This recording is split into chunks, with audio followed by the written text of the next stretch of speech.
بسم اللہ الرحمن الرحیم ومن خواص دخول اللام والجر والتنوین والاضافۃ والاسناد الیہ۔ اسم کے خواص شروط ہے۔ ہم نے کل کے سبق میں یہ ذکر کیا کہ اسم کی 5 خواص ہے، جس کو ایک شاعر نے اس شعر میں بھی ضبط کیا ہے۔ لام و تنوین حرف جر مسند الیہ منصوب دا، پس مصغر مثنی و مجموع و مضاف را بخوا، نیز تائی متحرکہ و موصوف علامت اسم دا، نظم کردم آچی دیدم در کتاب النحویہ۔ تو اسم کی 10 علامات ہے، 10 خواص ہے، اور علامہ ابن حاجب رحمہ اللہ نے صرف 5 خواص کو ذکر کیا: دخول اللام والجر والتنوین والاضافت والاسناد الیہ۔ اب معترض اعتراض کرتا ہے کہ خواص تو بہت تھے، صرف 5 کو کیوں ذکر کیا گیا؟ یہ تو ترجیح بلا مرجح ہے۔ آپ نے 5 کو ترجیح دی، لیکن وجہ ترجیح تو کوئی موجود نہیں ہے۔ جواب یہ ہے کہ اصل مقصود فوائد اور مسائل بتانا ہے، اور چونکہ اس 5 اقسام کے متعلق جو مسائل ہے، جو فوائد ہے، وہ بہت زیادہ تھے، اس وجہ سے انہی 5 اقسام پر اکتفا کیا گیا۔ مثال کے طور پر لام کو ذکر کیا گیا، تو لام کے متعلق بہت سارے مسائل ہیں کہ لام کی کون سی قسم ہے۔ تو یہ ترجیح بلا مرجح نہیں ہے، بلکہ ترجیح مع المرجح ہے، کوئی وجہ ترجیح موجود ہے۔ اس وجہ سے مصنف رحمہ اللہ نے 5 خواص کو ذکر کیا، باقی اقسام کو ترک کیا۔ ومن خواص دخول اللام، اسم کے خواص میں سے، علامات میں سے ایک علامت ہے لام کا داخل ہونا۔ معترض اعتراض کرتا ہے کہ ہم آپ کو دکھائیں گے کہ فعل پر بھی لام داخل ہو چکا ہے، حرف پر بھی لام داخل ہو چکا ہے، اور خاصہ کی تعریف آپ نے یہ کی ہے کہ خاصۃ الشیء ما یوجد فیہ ولا یوجد فی غیرہ۔ خاصہ کسی شے کا وہ ہوتا ہے جو اس میں پایا جائے اور اس کے غیر میں نہ پایا جائے۔ تو جب آپ نے دخول اللام کو اسم کے خواص میں ذکر کیا، تو اس کا تقاضا تو یہ تک کہ فعل پر کبھی لام داخل نہ ہو، جیسے لا یضرب، حرف پر کبھی الف لام داخل نہ ہو، جیسے لقد۔ حال یہ کہ ہم دیکھتے کہ حرف پر بھی لام داخل ہوتا ہے، فعل پر بھی لام داخل ہوتا ہے، تو یہ کیسے اسم کا خاصہ ہوا؟ الجواب، یا پر مطلق لام مراد نہیں ہے، مطلق لام اسم کا خاصہ نہیں ہے، بلکہ لام تعریف اسم کا خاصہ ہے، بلکہ لام تعریف اسم کا خاصہ ہے۔ اور دخول اللام کے اوپر جو الف لام داخل ہے، یہ بھی الف لام عہدی خارجی کے لیے ہے، اس سے مراد مطلق لام مراد نہیں ہے، بلکہ لام تعریف مراد ہے۔ تو جواب کا حاصل یہ ہے کہ فعل پر جو لام داخل ہے وہ تو لام تاکید ہے، حرف پر جو داخل ہے وہ بھی لام تاکید ہے۔ اسم کا جو خاصہ ہے وہ مطلق لام نہیں بلکہ لام تعریف ہے، اور اس پر قرینہ یہ ہے کہ دخول اللام میں جو الف لام ہے، یہ الف لام عہدی خارجی کے لیے ہے، معہود اس سے لام تعریف ہے، نہ کہ مطلق لام۔ ومن خواص دخول اللام، اسم کے خواص میں سے، علامات میں سے ایک علامت ہے لام کا داخل ہونا۔ معترض اعتراض کرتا ہے کہ مصنف کو یہ کہنا چاہیے تھا کہ ومن خواص دخول الف لام، اسم کے خواص میں سے ایک خاص ہے الف لام کا داخل ہونا۔ یہاں پر صرف لام کو ذکر کیا کہ اسم کے خواص میں سے صرف لام کا داخل ہونا ہے۔ الجواب، اس بارے میں اختلاف ہے کہ اعلی تعریف کون سا ہے، صرف لام ہے یا صرف حمزہ ہے، یا ان دونوں کا مجموعہ ہے الف لام تعریف۔ اس بارے میں 3 مذاہب ہیں۔ امام سیبوی، امام ابو العباس مبرد اور امام خلیل۔ امام خلیل کے نزدیک الف لام یہ ہے لام تعریف، جیسے کہ حل ہے، تو اسی طرح حمزہ اور لام دونوں کا مجموعہ یہ حرف تعریف ہے۔ صرف لام بھی نہیں ہے، صرف حمزہ بھی نہیں ہے، بلکہ دونوں کا مجموعہ یہ ہے حرف تعریف۔ اس کی دلیل یہ ہے کہ تعریف ضد ہے تشکیک کا۔ تعریف کس کا ضد ہے؟ تشکیک کا۔ اور حرف تشکیک کے لیے جو لفظ استعمال ہوتا ہے وہ حل ہے، وہ صرف ہا بھی نہیں ہے، صرف لام بھی نہیں ہے، بلکہ دونوں کا مجموعہ ہے، دو حرف کا مجموعہ ہے حل۔ تو الف لام تعریف ضد ہے تشکیک کا، تو تشکیک کے لیے جو لفظ استعمال ہوتے ہیں حل، وہ دو حرف کا مجموعہ ہے، تو صرف لام یا صرف حمزہ یہ حرف تعریف نہیں ہے، بلکہ الف لام یعنی الف اور لام دونوں کا مجموعہ یہ حرف تعریف ہے۔ یہ مسلک بہت ضعیف ہے۔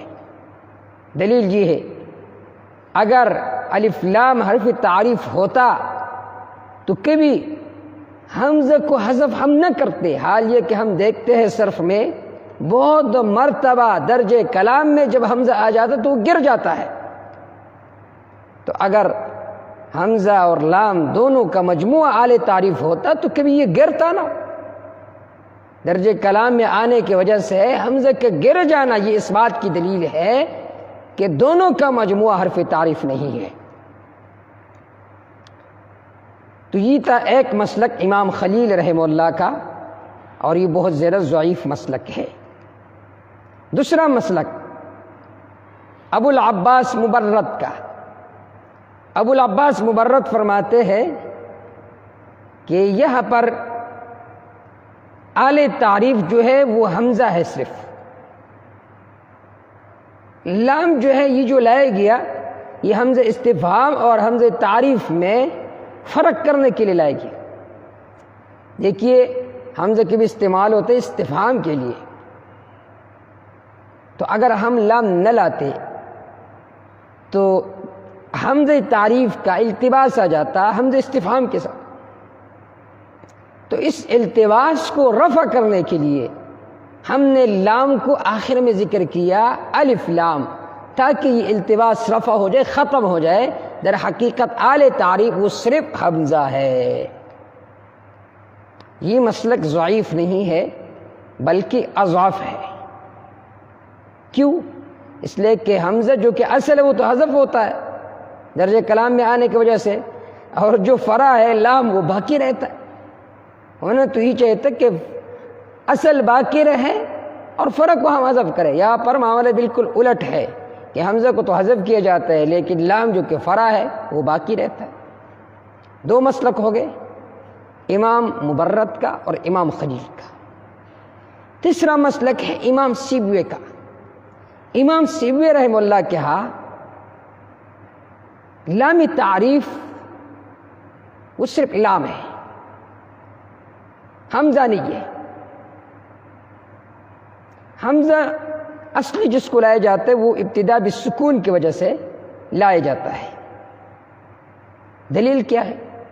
دلیل یہ ہے کہ تعریف ضد ہے تنکیر کا، تعریف ضد ہے تنکیر کا، اور تنکیر کے لیے نون تنوین جو کہ حرف واحد ساکن ہے، نون تنوین ساکن ہے اور حرف واحد ہے، تو تعریف کے لیے بھی ہم حرف واحد ساکن لائیں گے جو کہ صرف لام ہے۔ اور حمزہ کیوں شروع میں لایا جاتا ہے؟ ابتدا بالسکون کی وجہ سے۔ تو مصنف رحمہ اللہ کے ہاتھ چونکہ راجح مسلک امام سیبوی کا تھا، اس وجہ سے مصنف نے فرمایا وَمِنْ خَوَاصِ دُخُولُ اللَّامِ، اسم کے خواص میں سے لام کا داخل ہونا ہے۔ دوسرا جواب یہ ہے امام سیبوی کے مسلک کی وجہ ترجیح کہ یہ جو لام تعریف ہے یہ علامت ہوتے تعریف کے لیے، اور العلامت لا تحذف، قاعدہ یہ کہ علامت کو حذف نہیں کیا جاتا۔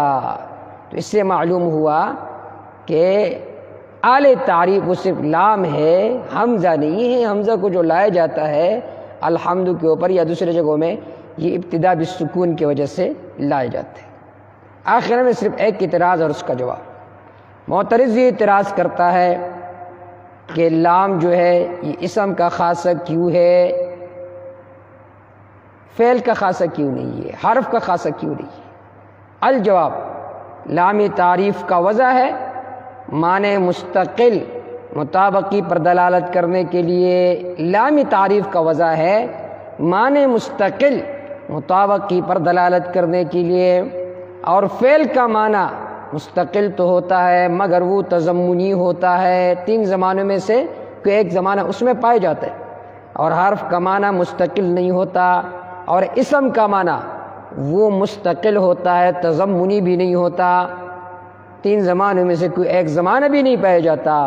تو اس وجہ سے ہم نے لام تعریف کو اسم کا خاصہ قرار دیا، فعل و حرف کا خاصہ نہیں قرار دیا، اس لیے کہ فعل جو ہے یہ معنی مستقل پر تو دال ہوتا ہے، لیکن تضمنی کے ساتھ، معنی تضمنی کے ساتھ تین زمانوں میں سے کوئی ایک زمانہ اس میں پایا جاتا ہے، اور حرف جو ہے اس کا معنی مستقل نہیں ہوتا، اور اسم ایسا ہے کہ جو معنی مستقل مطابقی پر دلالت کرتا ہے، اس وجہ سے لام جو ہے اس کو اسم کا خاصہ قرار دیا، فعل و حرف کا خاصہ نہیں قرار دیا۔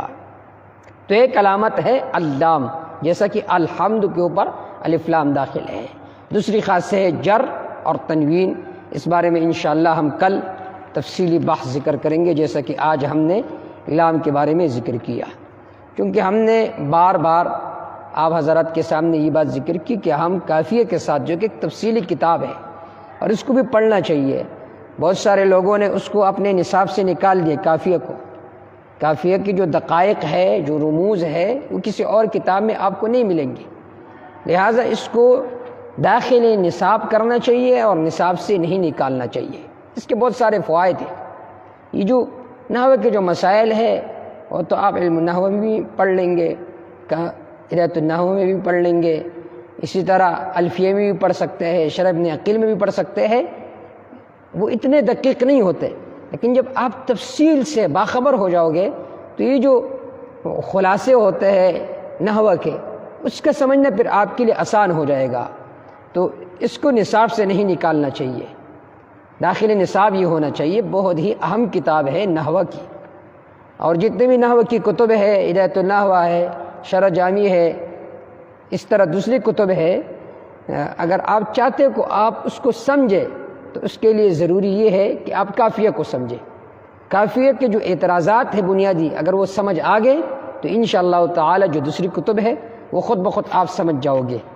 تو کافیہ کے ساتھ ہم نے یہ جو دوسری کتاب ہے علم النحو، یہ بھی شروع کیا ہے۔ دیکھیے ہمارے اوپر جو دوسرے اسباق ہے اس کا بوجھ بہت زیادہ ہوتا ہے، لیکن ہم گھنٹہ آدھا گھنٹہ نکالتے ہیں آپ حضرات کے لیے، تاکہ یہ جو بنیادی گرامر ہے عربی کا، اس سے آپ واقف ہو جائے علم النحو اور علم الصرف کے مدد سے۔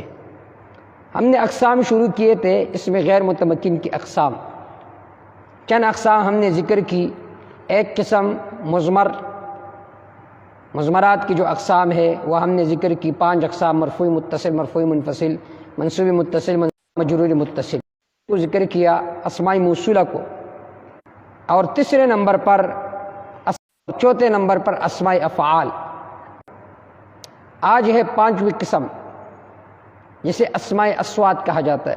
اسماء اصوات کہا جاتا ہے، اسماء اصوات جس میں کسی کی نقل آپ نے اتاری ہو، جیسا کہ اوہ اوہ، جب آدمی پر کھانسی آ جائے تو آدمی کہتے ہیں اوہ اوہ، اس طرح اف، جب آپ پریشان ہو، آپ پر کوئی غم ہے، درد ہے، تو اس وقت اف کا لفظ وہ منہ سے نکلتا ہے۔ اسی طرح بخا نخا، شادی کے وقت آپ کہتے بخا بخا، عربی کتب میں یہ مثال بہت زیادہ ہے۔ اس طرح اونٹ بٹانے کے وقت آپ کہتے نخا، بیٹھ جاؤ۔ اس طرح آغ آغ، یہ کوے کے آواز ہوتا ہے۔ 7ویں قسم ہے اسماء ظروف۔ اسماء ظروف کی پھر 2 قسمیں ہیں، ایک ہے ظرف زمان اور دوسرے نمبر پر ہے ظرف مکان۔ اسماء ظروف زمان، اس، اذا، متى، کیف، ایانا، امسی، منذ قد تو عوض قبل و بعد۔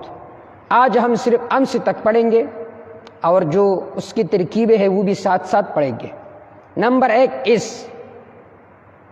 اس یہ ماضی کے واسطے آتا ہے، یعنی زمانے ماضی پر دلالت کرتا ہے، اگرچہ مستقبل پر بھی داخل ہو تب بھی یہ ماضی کا معنی دیتا ہے۔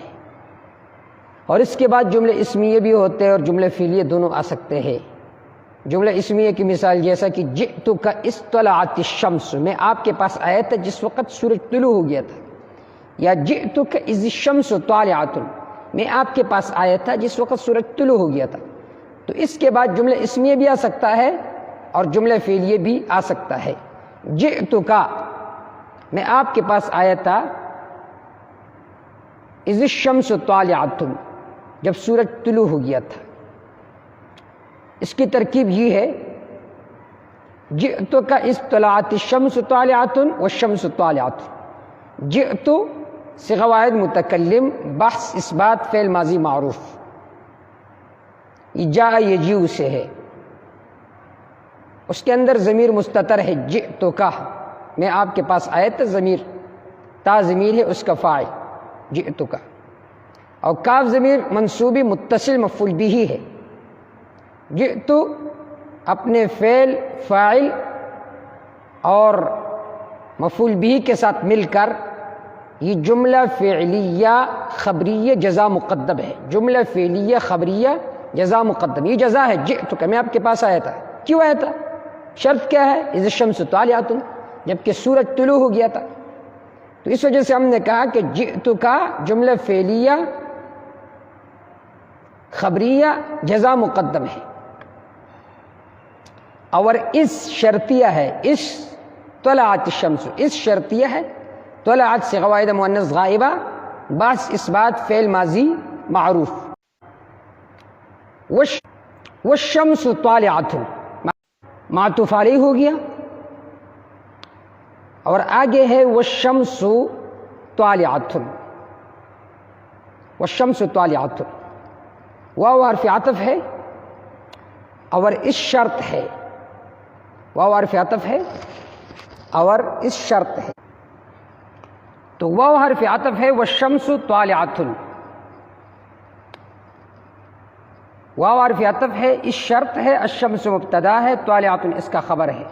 الشمس مبتدا اپنے خبر جو کہ طالعۃ ہے اس کے ساتھ مل کر یہ جملہ اسمیہ معطوف علیہ، معطوف جملہ اسمیہ معطوف اپنے معطوف علیہ کے ساتھ مل کر یہ فعل شرط ہے، فعل شرط ہے، شرط مؤخر اپنے جزائی مقدم سے مل کر جو یہ جملہ فعلیہ شرطیہ ہوا۔ شرطی مقدم، جزائی مقدم اپنے شرطی مؤخر سے مل کر یہ جملہ فعلیہ شرطیہ ہوا۔ تو جئتک اذ الشمس طالعۃ بھی آ سکتا ہے اور جئتک اذ طلعت الشمس، یہ دونوں آ سکتا ہے۔ تو اس یہ ماضی کے واسطے آتا ہے، اگرچہ مستقبل پر داخل ہو جائے، اور اس کے بعد جملہ اسمیہ فعلیہ دونوں آ سکتا ہے۔ ترکیب میں نے ذکر کی کہ جئت فعل ہے، تو ضمیر فاعل ہے، کاف ضمیر مفعول بھی ہے، یہ جملہ فعلیہ خبریہ جزا مقدم ہے، اور طلعت فعل ہے، الشمس اس کا فاعل ہے، واو حرف عطف ہے، الشمس مبتدا ہے، طالعۃ خبر ہے، مبتدا خبر مل کر یہ ہے شرط مؤخر۔ ترکیب میں نے شروع میں آپ حضرات کے سامنے ذکر کی۔ دوسرا لفظ ہے اذا، اذا یہ مستقبل کے واسطے آتے ہیں، مستقبل کے معنی پر اذا یہ دلالت کرتا ہے، اور ماضی کو بھی مستقبل کے معنی میں کر دیتا ہے، جیسا کہ اذا جاء نصر اللہ اور اتیتک اذ طلعت الشمس، اور کبھی مفاجات کے واسطے بھی آتا ہے، جیسا کہ خرجت فاذا الصبح واقف، میں نکلا اچانک میں نے دیکھا کہ درندہ کھڑا تھا۔ تو اذا تک انشاءاللہ ہو گیا، باقی جو الفاظ ہے اس کا سبق انشاءاللہ ہم کل پڑھیں گے۔ آج قانونچے کا سبق رہ گیا وقت کے تاخیر کی وجہ سے۔ اقول قولی